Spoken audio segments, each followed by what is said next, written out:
Game week 4 is here and it's time to lock in our FPL teams. Welcome to FPL Mate, my name is Dan and in today's video I'm going to be showing you what I will be doing with my FPL team for Game week 4 and hopefully having another very good game week.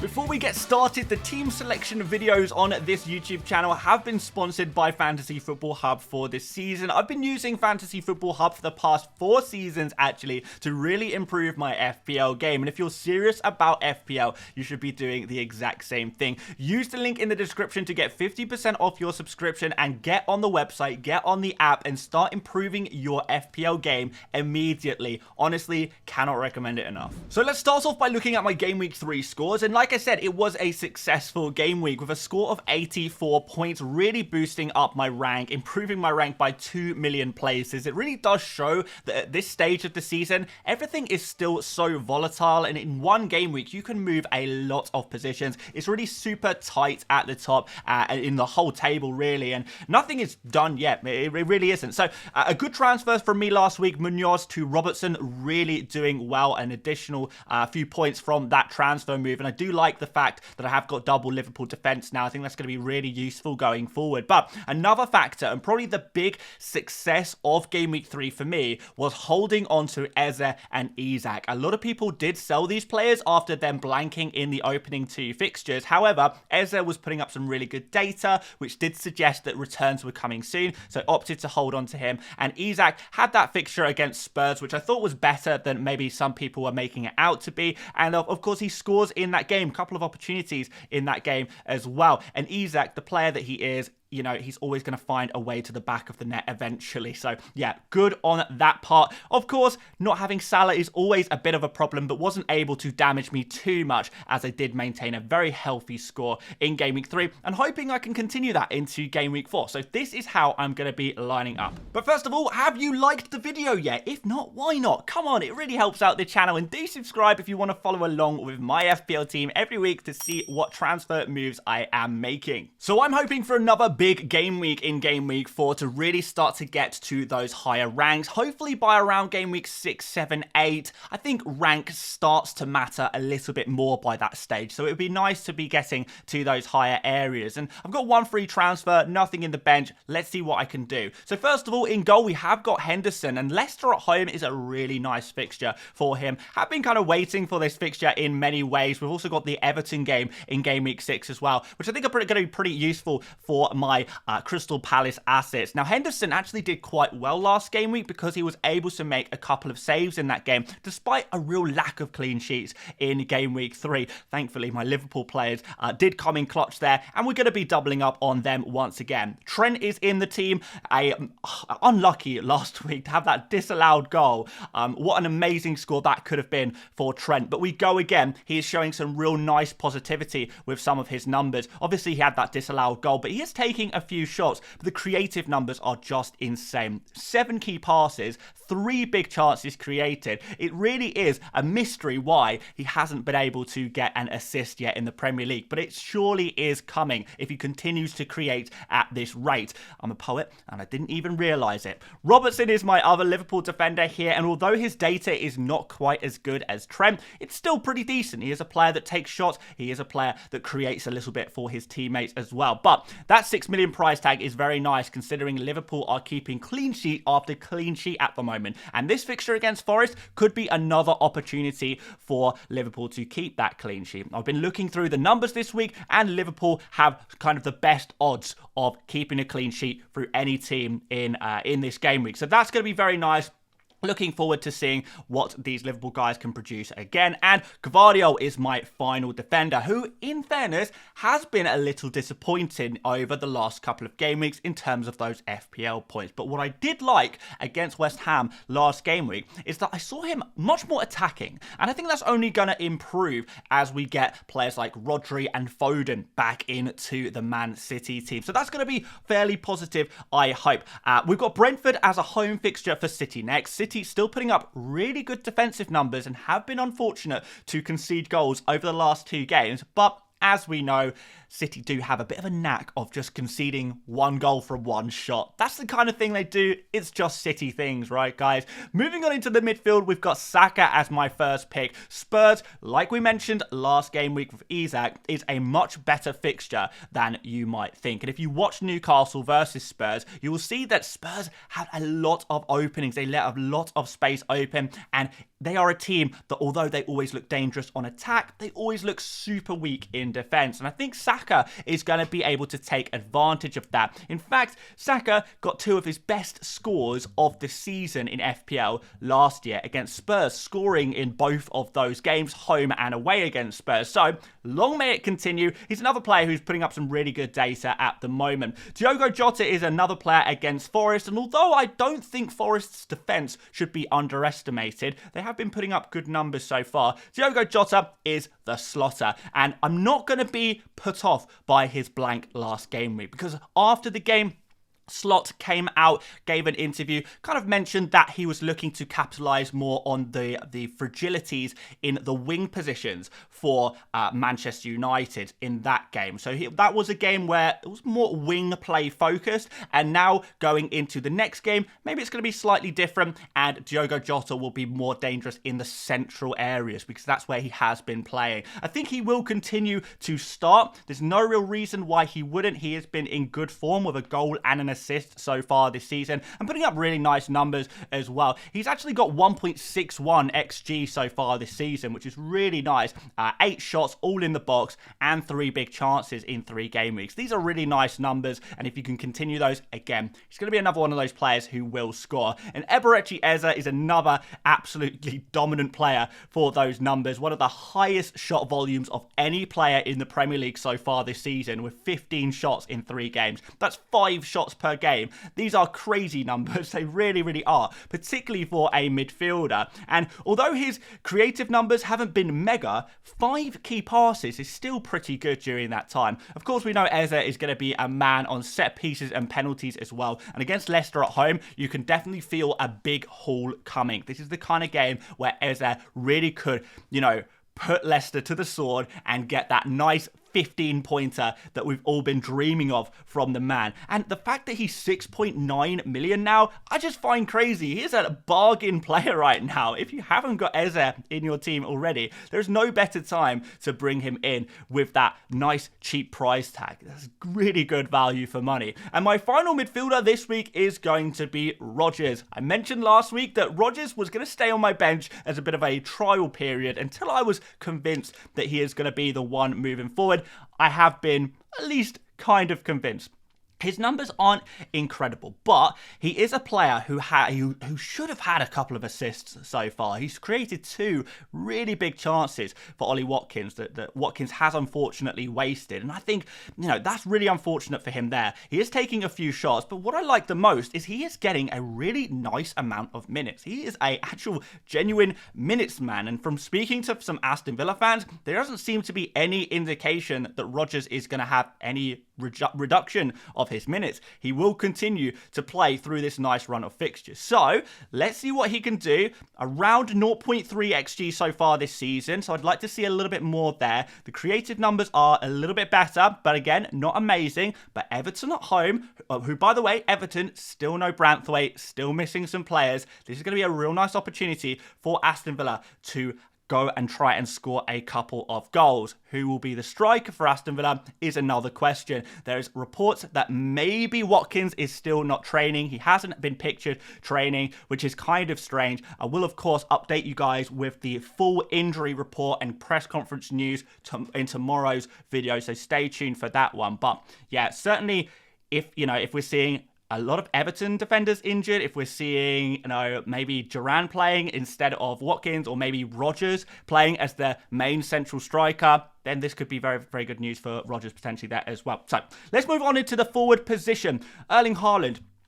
Brentford at home. Now, as I record this video, I'm not going to go into this too much, but there are reports that Haaland, he is entitled to some compassionate leave if he wants it. Now, he has trained today, but we will give you an update by tomorrow on Haaland. But I just wanted to just put that one out there, just so you guys aren't too shocked if any crazy news happens over the next kind of, 12 hours or so. But yeah, Brentford at home, assuming Haaland is playing, this is going to be really, really nice indeed. This is a great opportunity for a captaincy for sure.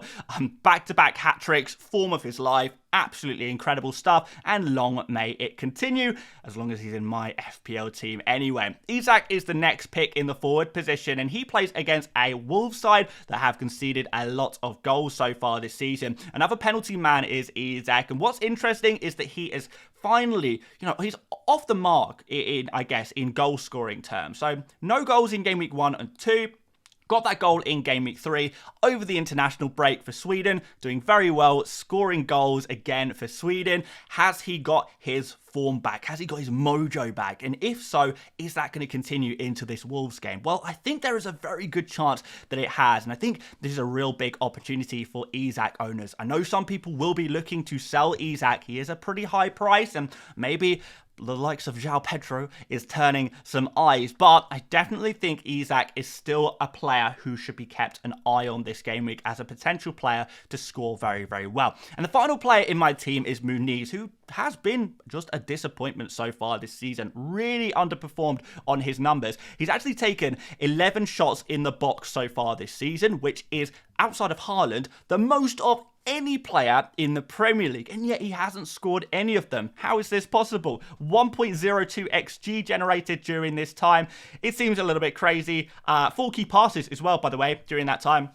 The returns are surely coming. West Ham putting up some pretty weak defensive numbers for another season, for a second season in a row, really. So could this be the one for Muniz? Could this finally be the game where he scores a goal? Well, you know how this one goes, guys. If you take Muniz out of your team, then he will surely score. But if you leave him in, he is blanking. This is the FPL way. But I do have a decision to make as we bring up the bench, because, guys, I've got Smith Rowe on the bench currently, and I was kind of looking through, I guess, Rodgers, Muniz, and Smith Rowe, and I have to bench one of these 3 players, which in a way is a nice problem to have. It's better to have too many players that you'd be willing to play than not enough players that you're happy to play, I guess. But Smith Rowe is the player I've opted for on my bench. He's only taken 4 shots so far this season compared to Rodgers' 5. 1 key pass for Smith Rowe this season. Well, it's actually 0 key passes for Smith Rowe so far this season compared to Rodgers, again, 5, with 2 big chances created for Rodgers. So I feel like Rodgers, given the fixture, think I slightly prefer this fixture against Everton as long as there's no Branthwaite. So I think Rodgers just edges it for me over Smith Rowe, but it is close. Then we've got Muniz versus Smith Rowe, and I think a lot of people will default to saying, okay, go for Smith Rowe ahead of Muniz. Smith Rowe has scored more FPL points so far this season. But Muniz, his numbers are just significantly better than Smith Rowe, so I don't really know if I feel comfortable doing that either. But this has a lot of potential to go wrong. Whichever one I don't play will end up scoring, I imagine. But like I said, it's a nice problem to have. But let me know, guys, out of those 3, Rodgers, Muniz, and Smith Rowe, which 2 would you play? I'll be really interested to get your opinion on that one, and maybe if you've got some reasoning as to why, I'd be super curious to hear about that too, because I know there's some really good FPL managers out there watching this video right now. I would love to hear from you and your thoughts. Of course, the other players on my bench are Vladimirson, 4 million goalkeeper, never going to play, Johnson and Harwood-Bellis. I think I've gone down the route now of 3 premium defenders. I don't really need to ever play these 4 million guys, if I'm totally honest with you guys. I'm happy with my 3 defenders. They're all players that I'm super confident with, and I don't think I need to play Johnson, Harwood-Bellis, or even worry about them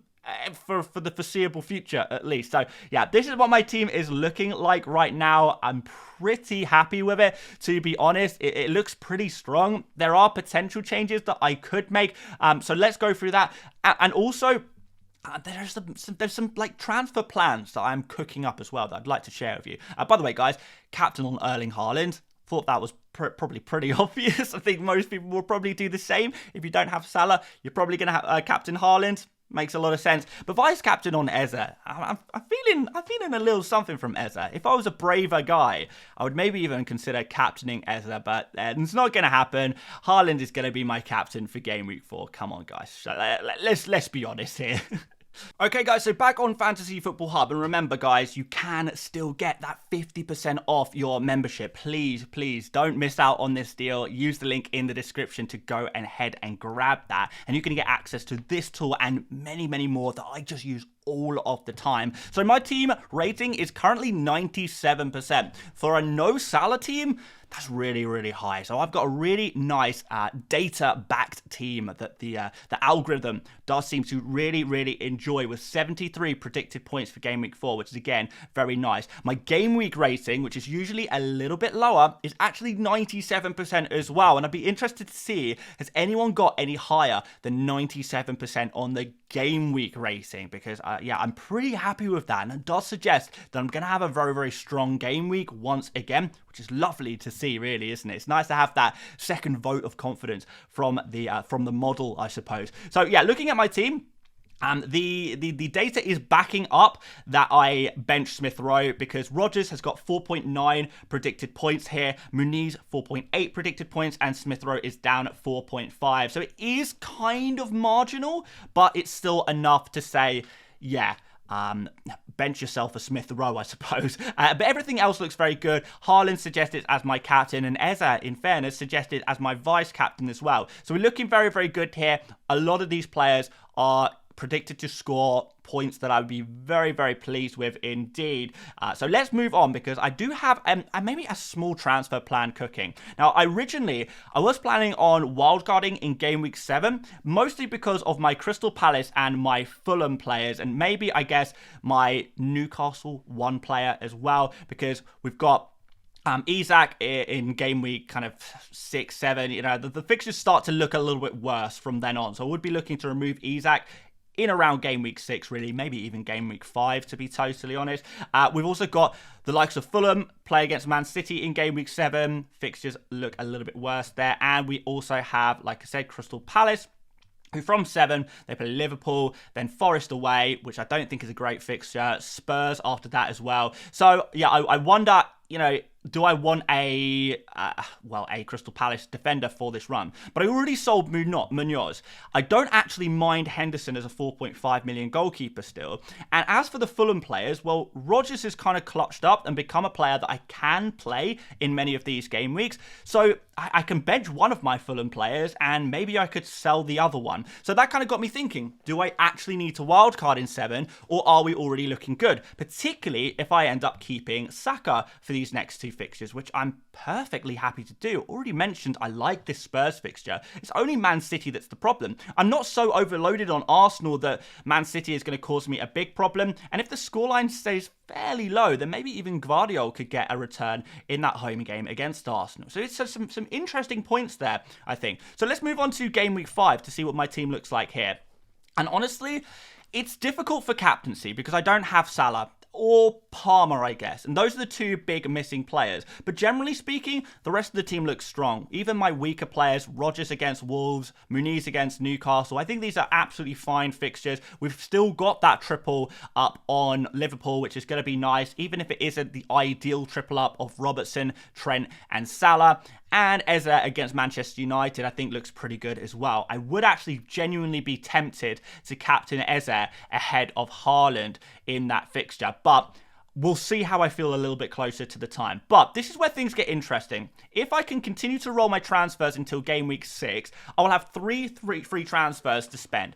And I will want to get some Arsenal players, because Arsenal from Game Week 6 play Leicester at home, Southampton at home, and Bournemouth away. Really, really nice. And who do I want? I want Kai Havertz, straight up. So Isak can go out for Havertz at this point, which I think looks like a really, really nice transfer for Game Week 6. Just as Isak plays against Man City, you've suddenly got Havertz to play against Leicester and Southampton at home. Beautiful stuff. We absolutely love it. But I'll still have 2 free transfers at that point. Now, I mentioned before that at this point, I wouldn't be super confident about my Fulham players. So that's the other issue that I would maybe need to fix. And the one other issue is maybe Diogo Jota can move to an Mbeumo, because to be honest, is Diogo Jota going to be nailed on every week for Liverpool when Champions League comes back?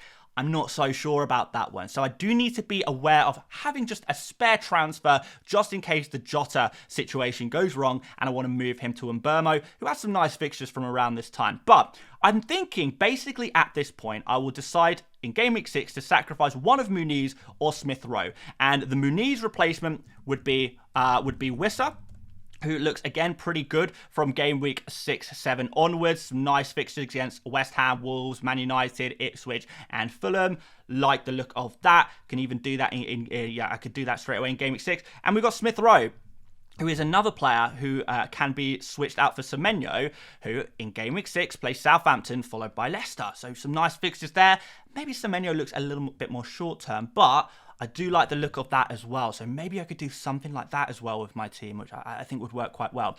As for the no Arsenal defence, I know what you're thinking. It would be nice to have Arsenal defenders during this 3-game period of 6, 7 and 8. But actually after that, Arsenal play against Liverpool and then Newcastle. And I wouldn't really want a Arsenal defender for those fixtures necessarily. So do I continue to bet against the Arsenal defence and stick with Gvardiol? Because actually, in general, the fixtures are reasonably good for Man City as well. So after Arsenal and Newcastle, they play Fulham at home, then Wolves, Southampton, Bournemouth, and the fixtures after that are pretty decent as well. And one other interesting note on Gvardiol, as well as him looking more attacking as each game week goes past, which I like that a lot. We're also seeing that Ake has picked up a muscular injury, and that might mean that Gvardiol plays a lot more minutes, less rotation than maybe I would have thought earlier on in the season. So has an opportunity been opened up to me where I actually stick with double Liverpool defence and Gvardiol rather than going for that Arsenal man? I think that actually could work out quite well for me, and I would still have the double Arsenal attack to take advantage of, I guess, the attacking elements of things, and still have 3 really strong defenders, which, you know, arguably could score just as well as Arsenal defenders, particularly when you add in their attacking threat that the Arsenal players do lack a little bit more in those defensive positions. So these are the kind of ideas I am playing with at the moment. It would be nice to have a Salah or a Palmer in Game Week 5, and maybe I do suffer a little bit there. But if this plan goes to plan, well, I won't need to use a wild card really anytime soon, and I can keep saving. I think my team looks pretty strong in general, and I think I may be in some ways a little bit ahead of the template, and that Isak to Havertz move is going to be really nice. I know a lot of people are going to need a wild card to get, you know, a couple of Arsenal players into their team, but I'm going to be able to do that just with a free transfer of Isak to Havertz. And I think a lot of this plan kind of hinges around that. But let me know what you think about that plan, guys. It's all been made possible through experimenting on the Fantasy Football Hub My Team tool, looking at the predicted points, kind of playing around with some transfer plans and seeing how much money I would have in the bank, etc, etc. So do go check out this tool, 50% off, link in the description. Let me know what you think about my plan. But that's it for today. Leave a like if you enjoyed this one, subscribe if you're new around here. Check out another video that YouTube is recommending that you might like, and I'll see you later, mates. Bye-bye.